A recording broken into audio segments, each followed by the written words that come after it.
civil and a caring, sweet person. It just is so upsetting what they did to her. And with the way the franchise was heading, like, why would I have an interest to see a seventh movie? I love Jasmine Savoy watching Scream 7. While yesterday we got the major shocking news that Melissa Barrera had been let go of Scream 7, our Sam Carpenter, today we also got the news that now Jenna Ortega, Tara Carpenter, has left Scream 7. This franchise is in shambles. And I honestly have zero interest now in seeing a Scream movie, which is something I never thought I would say out loud in my life. I'm going to be going into all the details here, but I need to hear from you guys. It's been about 24 hours since we last heard the shocking news. My excitement for the seventh film was already low, but after this, I'm just like, what is even the point anymore? Are you sad that we are now not going to get a continuation and finish of the Carpenter sisters? Is having Neve Campbell, Sidney Prescott returning as the main lead even something that would save it for you? Really, I'd love to hear it all down below. Again, keeping politics out of it and just speaking as movie fans, I'd really honestly like to hear what you say. Alright, so yes, yesterday I made a video breaking down the whole Melissa Barrera situation, but a lot has happened since that video. I mean, we've had the director of Scream 7, Christopher Landon, comment on the situation. We've had major...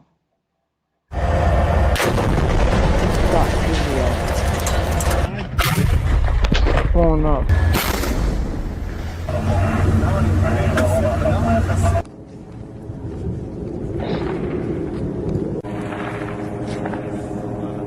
Opening our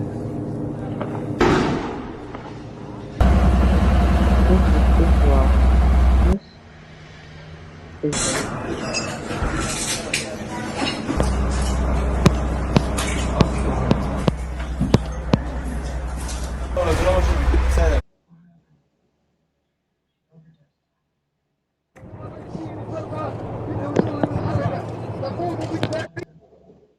is mighty empire.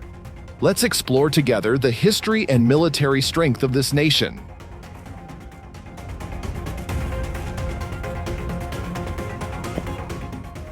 Algeria was once a part of the Ottoman Empire. It's widely known that the Ottomans were a formidable force stretching across two continents.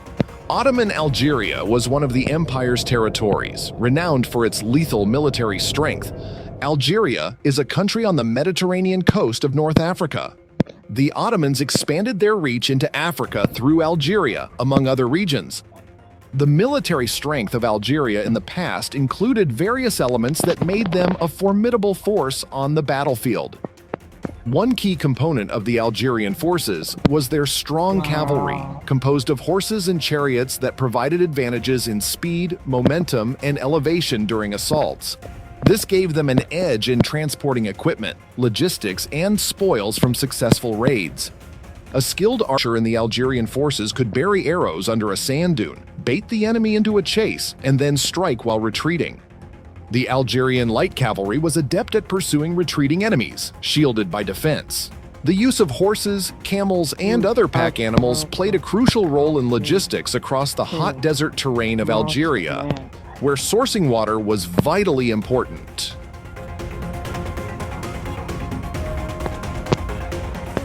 Over time, tribal warfare continued in the Algerian desert, and several tribes adopted Islam as they met for trade. You hear so much about Israel and Gaza in the news, but there are a few things that pro-Palestinians forget to tell you. Here is a quick summary of the things you need to know. Why don't the Palestinians have a state? So you have the Jews and the Arabs fighting over the same piece of land. Why not divide it into two? This smart idea has been proposed a few times throughout history. In 1937 and in 1947, in 2003 and in 2008. The British proposed it, the UN and the Americans. And while the Israelis were willing to compromise and accept this solution, the Palestinians kept saying no to it. By the end of this video, you will understand why. Here is a hint. It is not about the...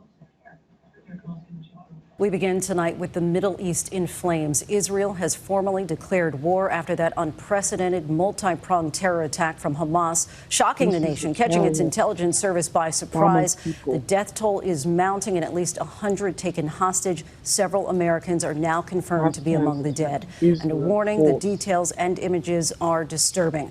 Starting at dawn yesterday, Hamas lobbed thousands of rockets from Gaza toward Israel. Armed militants breaching border crossings, gunning down soldiers and civilians, neighborhoods in flames, homes and cars destroyed, more than 700 killed in Israel, more than 260, mostly young people, killed at a music festival. A couple at that festival. Among the hostages, the woman taken away on a motorcycle, her boyfriend marched away by 2 men. Israel retaliating with airstrikes on Gaza, more than 400 dead in the territory.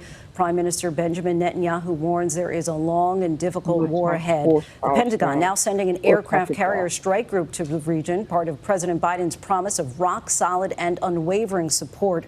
We have team coverage tonight from the war zone to Washington. ABC's chief foreign correspondent Ian Pannell leads us off from Israel. Tonight, fire and fury in Gaza City, lighting up the night sky, relentless explosions and panic in the streets as Israel fights back. Prime Minister Benjamin Netanyahu declaring we're embarking on a long and difficult war that was forced upon us. It erupted just after dawn Saturday.